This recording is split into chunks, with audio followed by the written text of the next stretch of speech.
అలానే మిసేసావు. నేను లేస్తే మనిషిని కాదు అని చెప్పి అంటుంటారంట. ఇది నానుడి. పెద్దవాళ్ళు లేస్తే మనిషిని కాదు, కానీ నేను లేవను, లేస్తే మాత్రం మీ అంత చూస్తా అంటుంటారంట. అతను లేసేదేం లేదు. ఇలాంటి పెద్దోళ్ళు సామెతలుగా సూక్తుల్లాగా చెప్పుకుంటూ ఉంటారు. ఇప్పుడు అమెరికా అధ్యక్షుడు ట్రంప్ పరిస్థితి కూడా అలానే ఉంది. నా దగ్గర అణుబాంబు ఉంది, ఇరాన్ మీద వేసేస్తా అంటున్నాడు ఇప్పుడు కొత్తగా అమెరికా అధ్యక్షుడు ట్రంప్. అణుబాంబు వేసేస్తే ఇరాన్ వాళ్ళ జోలికి వస్తుందా, లేదు అమెరికా హోల్డ్ చేసుకుంటుందా అంటే చేసుకోలేదు. కానీ ఆయన అణుబాంబుని బూచిగా చూపించి భయపెట్టేటువంటి ప్రయత్నం చేస్తూ ఉన్నాడు. ఇది అందరికీ తెలుసు. అంతర్జాతీయంగా కూడా ట్రంప్ ఓటి మాటలు మాట్లాడుతున్నారు, గట్టి మాటలు మాట్లాడట్లేదు అనేది అంతర్జాతీయంగా ఆయన గురించి బాగా తెలిసిపోయింది. ఇప్పుడు అణుబాంబు అన్నా కానీ ఆయన అంతే మాట్లాడతాడు అన్నట్టుగా లైట్గా తీసుకుంటున్నారు. కానీ అఫీషియల్గా ఆయన అణుబాంబు వేయడానికి సిద్ధంగా ఉన్నాం ఇరాన్ మీద అయినా అని ఒక డౌట్ పెట్టి, అయినా ఇరాన్లో ఏం లేదు, అలా ఆల్రెడీ ఇరాన్ని మేము స్పాష్ చేసేసాం, ఇరాన్లో నష్టపరచాల్సింది కానీ ధ్వంసం చేయాల్సింది కానీ ఏమీ లేదు, మొత్తం ధ్వంసం చేసేసాం అని చెప్పి ఆయన చెప్తున్నారు. అట్ ద సేమ్ టైం అణుబాంబు వేస్తాం అని చెప్పి చెప్తూ వెనిజులా ఆపరేషన్ గుర్తు చేశారు. ఇప్పుడు మళ్ళా కొత్తగా వెనిజులా ఆపరేషన్ చేసిన తర్వాత 2 రోజులు యుద్ధం చేసాం వెనిజులా మీద, వెనిజులాని హ్యాండ్ ఓవర్ చేసుకున్నాం, వెనిజులా కారణంగా అపారంగా అమెరికా లాభపడింది, అమెరికా వెనిజులా ఆయిల్ కారణంగా లబ్ధి పొందుతుంది అనేటువంటి విషయాన్ని ఆయన చెప్తూ అమెరికా ప్రజలను మెప్పించేటువంటి ప్రయత్నం, అమెరికా ప్రజల నుంచి మన్ననలు అందుకునేటువంటి ప్రయత్నం చేస్తూ ఉన్నారు ఆయన. ఆ సందర్భంగా ఇరాన్ మీద అణుబాంబు వేస్తామని అంటున్నారు. ఆ మాట అనగానే, ఆ వ్యాఖ్యలు చేయగానే సీరియస్గా అగ్రరాజ్యం అధ్యక్షుడు కదా ఇలాంటి అంటున్నారు ఏంటి, నిజంగా అణుబాంబు వేస్తారేమో అనుకోవాలి జనరల్గా. కానీ ఆయన ఒక అధ్యక్షుడు అమెరికాకి అయినప్పటికి కూడా ఆయన అంతే మాట్లాడుతున్నారులని లైట్గా తీసుకున్నారు. ఇరాను సీరియస్గా చెప్తుంది. ఒకవైపు అమెరికా అధ్యక్షుడు ట్రంప్ ఏమో ఆయన కామెడీ అయిపోయింది. ఆయన వ్యాఖ్యలు కానీ ఆయన చేసేటువంటి కొన్ని స్టేట్మెంట్స్ కానీ కామెడీ అయిపోయింది అంతర్జాతీయ సమాజంలో. ఇరాన్ మాత్రం చాలా క్లియర్గా చెప్తుంది, అమెరికాని అధ్యక్షుడిగా ట్రంప్ ఉన్నంత వరకు వదిలిపెట్టేది లేదని చెప్పి చెప్తూ ఉన్నారు. తాజాగా అమెరికా ఇరాన్ మధ్య యుద్ధం జరుగుతున్నటువంటి క్రమంలో శాంతి చర్చలకి ముందుకెళ్ళింది అమెరికా ముందుకెళ్లే కొద్ది ఇరాన్ ఒప్పుకోవట్లేదు. ఇరాన్ కండిషన్స్ ఒకటే, మొదటి నుంచి అవే కండిషన్స్ మీద ఉంది.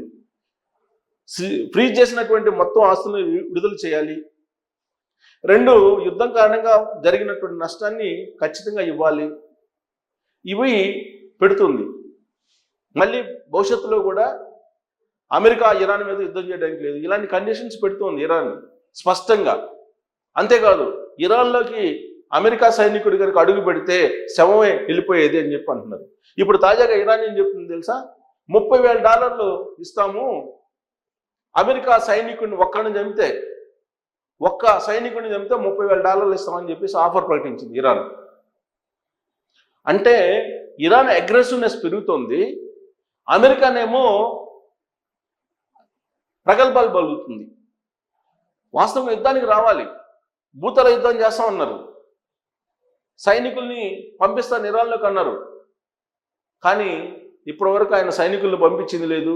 70,000 మంది చుట్టూ ఉన్నారు ఇరాన్ చుట్టూ, ఏ క్షణమైనా ఏదైనా జరుగుతుంది, వెనుజులాకు పట్టిన గతే ఇరాన్ కూడా పడుతుంది అన్నట్టుగా ట్రంప్ మాట్లాడుతూ వస్తున్నారు, తరచూ మాట్లాడుతున్నారు. కానీ ఇప్పటి వరకు ఆయన యుద్ధం ఫస్ట్లోనేమో 1 వీక్ అన్నాడు, 4 days అన్నాడు, 1 month అన్నాడు, తర్వాత 3 months అన్నాడు. ఇప్పటికి లాస్ట్ ఫిబ్రవరిలో స్టార్ట్ అయినటువంటి యుద్ధం ఇప్పటికీ ఆగిపోవాలి. ఇరాన్ని భూతలం అంటే భూమి మీద లేకుండా చేస్తాను, భూగోళం లేకుండా చేస్తానని చెప్పి ప్రగల్భాలు పలికారు ట్రంప్. ఇప్పటి వరకు ఆయన చేసింది ఇరాన్కి ఒక క్యాడర్ ఎవరైతే ఉన్నారో ఇరాన్లో టాప్ క్యాడర్ వాళ్ళని చంపగలిగాడు, కానీ ఇరాన్ యొక్క కరేజ్ని, ఇరాన్ యొక్క బలాన్ని తగ్గించలేకపోతున్నాడు. అంతేకాకుండా అమెరికా భారీగా నష్టపోయింది. అమెరికాలో ఉండేటువంటి రిపబ్లికన్సే విమర్శిస్తున్నారు. పెంటగాన్ చెప్తుంది ఆయుధకారం మొత్తం ఖాళీ అయిపోతుందని. కారణం ఏంటి, మిజైల్స్ని అమెరికా ప్రయోగిస్తూ ఉంటే కొన్ని $1 million విలువైనటువంటి వాటిని ఇరాన్ డ్రోన్స్ని ప్రయోగిస్తుంది. చాలా తక్కువ ఖర్చు చేసేటువంటి డ్రోన్స్ని, కొన్ని కోట్ల రూపాయలతో తయారు చేసినటువంటి మిజైల్స్ని ఇరాన్ మీద అమెరికా ప్రయోగిస్తూ ఉంటే, లక్షల రూపాయలతో తయారు చేసినటువంటి డ్రోన్స్ తోటి అమెరికా మిజైల్స్ని కూల్చివేస్తున్నారు, అమెరికా విమానాలను కూల్చేస్తున్నారు, అమెరికా ఓడరేవుల మీద దాడులు చేస్తుంది ఇరాన్. ఇలాంటి పరిస్థితుల్లో అసలు అమెరికా యుద్ధం చేస్తుందా, అసలు అమెరికా సైన్యం ఏం చేస్తున్నారు అక్కడ అనేది అంతర్జాతీయ సమావేశంలో చర్చ జరుగుతుంది. కారణం ఏంటంటే హార్ముజ్ ఇప్పటికి కూడా ఇరాన్ అండర్లోనే ఉంది. అమెరికా ఏం చెప్తుంది, హార్ముజ్ మా ఆధీనంలో ఉంది అంటున్నారు. ఒక్క అంతర్జాతీయ ఓడైనా హార్ముజ్ నుంచి వెళ్ళిందా ఇప్పటి వరకు? వెళ్ళలా. మరి అమెరికా మాత్రం మా అండర్లోనే ఉందని చెప్తుంది. ఒకవేళ అమెరికా అండర్లో ఉంటే అంతర్జాతీయ ఓడలన్నీ కూడా వెళ్ళాయి కదా ప్రయాణం, కానీ అలాంటి పరిస్థితి లేదు. సో హార్ముజ్ కంప్లీట్గా ఇరాన్ యొక్క దిగ్బంధంలో ఉండిపోయింది. ఆ కారణం చేతనే అంతర్జాతీయ మార్కెట్లో క్రూడ్ ఆయిల్ ఇప్పుడు $100 పెరిగింది బ్యారెల్. సో ఇలాంటి పరిస్థితుల్లో ట్రంప్ తాజాగా అణుబాంబు వేస్తానని అంటూ ఉంటే ఇరాన్ ఏముంటుంది, అమెరికా సైనికుడు ఒక్కడిని చెప్పినా ఒక్కొక్కరికి $30,000 ఇస్తానని చెప్పి ప్రకటించింది ఇరాన్. సో ఆ రెండు దేశాల మధ్య జరుగుతున్నటువంటి యుద్ధం ఇప్పట్లో ఆగిపోయేటువంటి పరిస్థితి కనిపించట్లేదు. శాంతి చర్చలు ఫలించేటువంటి పరిస్థితి కూడా కనిపించట్లా. ఇప్పటికీ కూడా అమెరికా ఖతార్ ద్వారా, సౌదీ ద్వారా, టర్కీ ద్వారా ప్రయత్నం చేస్తూనే ఉంది ఇరాన్ తోటి సఖ్యతగా ఉండాలి, శాంతి చర్చలు అని.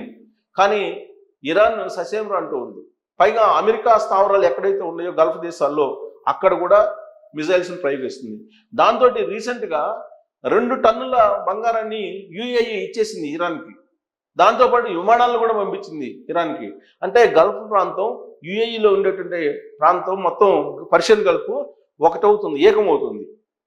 ఇలాంటి పరిస్థితిని గమనించిన తర్వాత అమెరికా అధ్యక్షుడు ట్రంప్ నేను అనుభవం వేస్తానని చెప్పి భయపిస్తూ ఉన్నారు. అది ఎవ్వరూ కూడా పట్టించుకోవట్లేదు. ఈవెన్ పర్షియన్ గల్ఫ్ దేశాలు అయితే అసలు ఆయన ఇచ్చినటువంటి స్టేట్మెంట్ని, ఆయన చేసినటువంటి హెచ్చరికని దాన్ని ఒక వార్నింగ్ లాగా పరిగణించట్లా, దాన్ని ఒక జోక్ లాగా అనుకుంటున్నారు. నిజంగా అమెరికాని ఒక జోక్ దేశంగా ఆయన మార్చేశాడు అనేది అంతర్జాతీయ సమాజంలో వినిపిస్తూ ఉంది. కారణం ఏంటంటే ఇరాన్ లాంటి దేశాన్ని టచ్ చేయడమే అనవసరం. టచ్ చేసిన తర్వాత అమెరికా వ్యవహరిస్తున్నటువంటి తీరు యుద్ధంలో స్వదేశంలో ఉండేటువంటి వాళ్ళే విమర్శిస్తున్నారు, ట్రంప్ని వ్యతిరేకిస్తూ ఉన్నారు. ఇలాంటి సిచ్యువేషన్లో యుద్ధం కొనసాగుతుంది అని ఇరాన్ చెప్తుంటే, లేదు లేదు యుద్ధాన్ని ఆపేస్తాము, మేము పెట్టినటువంటి కండిషన్స్ అన్నిటికీ ఇరాన్ ఒప్పుకుందని చెప్పి ట్రంప్ చెప్తూ ఉన్నాడు. ట్రంప్ చెప్పేది అబద్ధం, ఇరాన్ చెప్తుంది నిజం అనేది అంతర్జాతీయ సమాజంలో అక్కడ పశ్చిమ ఆసియాలో జరుగుతున్నటువంటి పరిణామాలను గమనిస్తే కనుక స్పష్టం అవుతుంది. కారణం ఏంటి, ఇరాన్ ఇప్పటికి కూడా అదే స్టాండ్లో ఉంది, ఎక్కడ లొంగిపోవడానికి సిద్ధంగా లేదు. ఎక్కడికెక్కడ సీ మైన్స్ని పెట్టింది, మందుపాతలను పెట్టింది అడుగడుగున ఇరాన్లో. అక్కడికి ఎంటర్ కావడానికి ఇరాన్ సైన్యాన్ని కాదని ఎంటర్ కావడానికి అమెరికా సైన్యం ధైర్యం చేయలేకపోతుంది. పైగా అబ్రహం లింకన్ అనేటువంటి ఓడలో ఆ ఓడలో ఉన్నటువంటి వేలాది మంది వాళ్ళు చచ్చిపోతున్నారు. ఆ విషయాన్ని ట్రంప్ చెప్పారు. అక్కడ అమెరికాలో ఉండేటువంటి వాళ్ళు తమ సైనికుల కోసం మేము ఎదురు చూస్తున్నామని చెప్పి వాళ్ళ కుటుంబీకులు అక్కడ ధర్నాలు చేస్తున్నారు అమెరికాలో. అబ్రహం లింకన్ ఓడలో ఉన్నటువంటి వాళ్ళని, ఆ ఓడలో దాదాపు 5 నుంచి 5,500 మంది దాకా ఉంటారు. దాంట్లోనే సూసైడ్ చేసుకుంటారు, రక్తం కక్కి చచ్చిపోతున్నటువంటి పరిస్థితి.